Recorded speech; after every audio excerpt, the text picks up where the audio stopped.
Hello বন্ধুরা, হরে কৃষ্ণ, রাধে রাধে। তো আমি আজকে নিয়ে চলে এসেছি আমার বাড়িতে পড়ে থাকা একটা গিফটের কাপ, যেটাতে কোনো প্রকার ডিজাইন করা ছিল না, নর্মালি ছিল। তো ভাবলাম এই কাপটা পরেই থাকে, দেখতেও কেমন লাগে, তো চলো এটার সাথে কিছু করা যাক। বাড়িতে কিছু ফেব্রিক কালার ছিল, যেহেতু আমি টুকিটাকি একটু আঁকি করি, তো আমার কাছে কটা ফেব্রিক কালার ছিল, সেটা দিয়ে ভাবলাম কিছু করা যাক।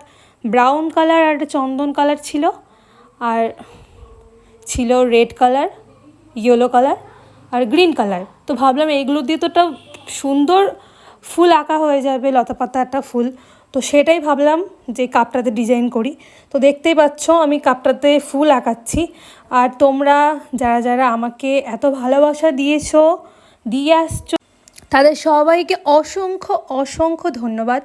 আর যারা আমার ভিডিও দেখতে ইচ্ছুক বা যারা আমার নতুন ভিউয়ার্স, তাদেরকেও অসংখ্য ধন্যবাদ। তোমরা আমার পাশে থেকো, আর আমার ভিডিওটা ভালো লাগলে অবশ্যই একটা লাইক কমেন্ট করে যেও।